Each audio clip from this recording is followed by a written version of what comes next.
This is all real. Everything I'm about to talk about is real. Or is it? This is a pre-recorded video.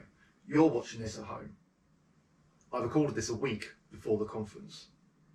So, is it real? My flame's real. I can touch it. I can see it. If I listen, I can hear it. And I can smell it. So, there's enough information from this flame to tell me, to tell my brain, that this is real. For you, you're only getting one sense. You can just see it. There's another component to this. I can interact with it. And that tells you that it's real. But supposing we can simulate all these things, supposing all these things can be made virtually, does it matter if it's not real? Do you care the dragons weren't real in Game of Thrones?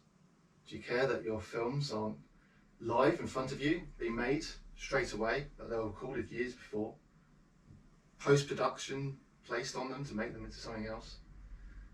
It's just like this flame, you don't really care whether it's real or not. But what about the virtual worlds? The worlds where things can be just created. I have a campfire here. This campfire looks real to you, maybe a little bit digital or a bit gamey, but it is a campfire. I'm talking to you about it. I can see it through my digital world. I'm imagining it's there. You're seeing it, so maybe it's more real to you than this candle is to you. This campfire is actually representative of the way that we experience storytelling. So, we used to sit around these campfires and tell stories. This is how humanity told stories for 500,000 years. Since humankind began, sitting around a campfire is how we used to narrate to each other. The narrator would walk around the campfire telling a story. We would sit around and listen, and we'd use our mind's eye to picture and imagine all of those senses. The sight, the sound, the touch, the feel, the smell. It would all be presented to us through our mind's eye. And you know what I'm talking about. This is what you experience when you read a really good book. Your mind is taken away. It's that escapism. And you need that to experience true storytelling. When it's really, really powerful, that's what you're feeling. So we did that for 500,000 years, and then really right at the very end of our current civilization, we've had some dramatic changes in the way we tell stories. It all started off when we wanted more people to listen to our stories. We started to create amphitheatres so that more people could listen through an acoustically treated space. All of those people sitting around in a great big circle. One person standing in the middle narrating to them, so more people could listen to that story. This was the beginning of the auditorium, beginning of the stage. But by doing that, we started to reduce the size of the stage. And this evolved over the next few thousand years, kind of the last 0.2% of human civilization. We started to put people onto fixed stages. We started to bring our audience closer, more around to the front, like the Globe Theatre, Shakespeare's time. We started to represent our characters with people in costume. We started to see people presenting props. They would be walking around the stage. And then we made it even more theatrical. The very traditional theatre that we're used to now, the proscenium arch, the flying curtains, all the scenery, the lights, the auditorium sitting in red seats on one side and the actors performing on the other side. That very typical theatre scene only occurred about 200 years ago. It came about in the season of the operas, when opera was becoming a big thing. You needed an orchestra pit, and you wanted your acoustics, all the sound, to travel out towards your audience. So the audience sat on one side, the actors on the other side, and by doing so you created what we know as a fourth wall, and all of that storytelling was on one place. And it was very clever because it meant we were able to hide all of the theatricality, all the magic. The movement of the scenery was controlled by something hidden. The lights were hidden up above. The actors could wait on the sides and they came on stage as characters. Nobody cared that the actors were pretending to be somebody else.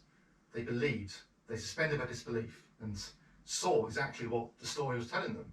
They were not that actor, they were the character. That scenery is not a piece of wood that's been painted or a backcloth that looks like a forest. That's really the place in the story. We started to believe in it. So our entire storytelling started to get reduced into smaller spaces. And then came along the digital era, cinema. We started to see our really big screens, but flat.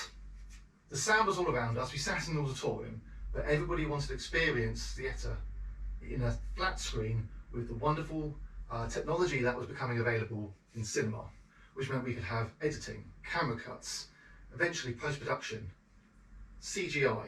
It's all occurred since then. More magic, more exciting technology, but still flattening that image and pushing it into a smaller screen.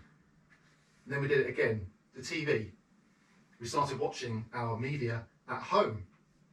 You'd watch it while you're eating something, whilst you're cooking, while you're talking to your family.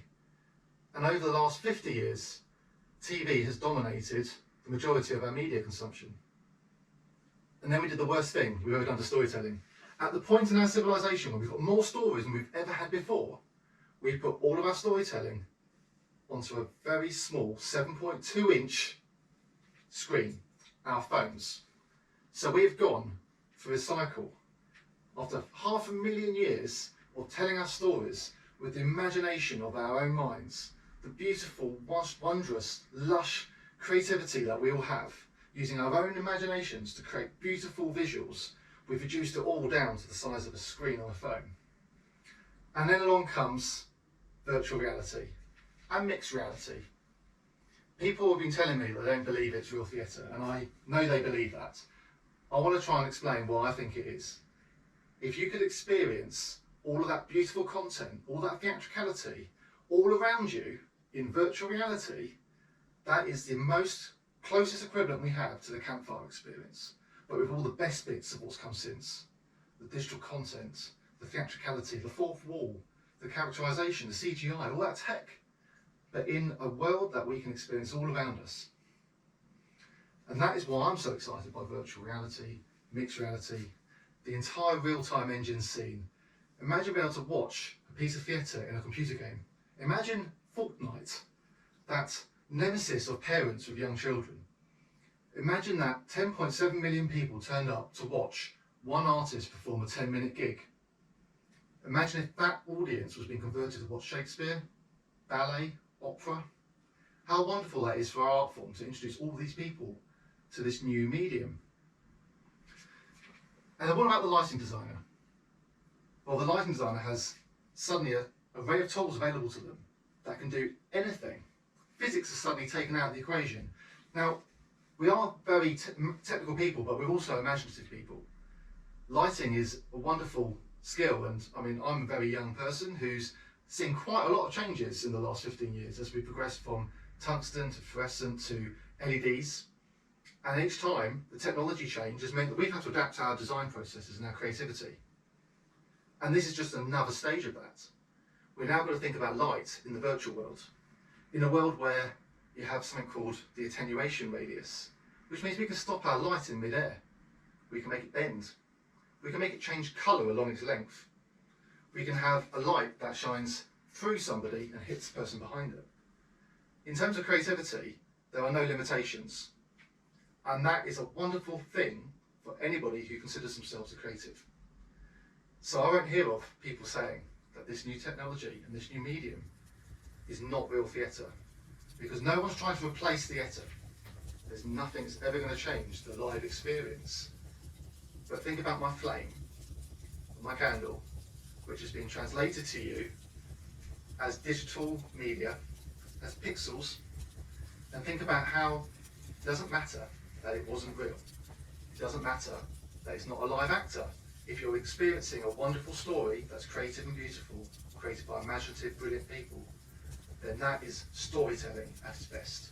So this is a new media, this is new industry that we can all be a big part of. And I, for one, am very excited to see all of this come to our world.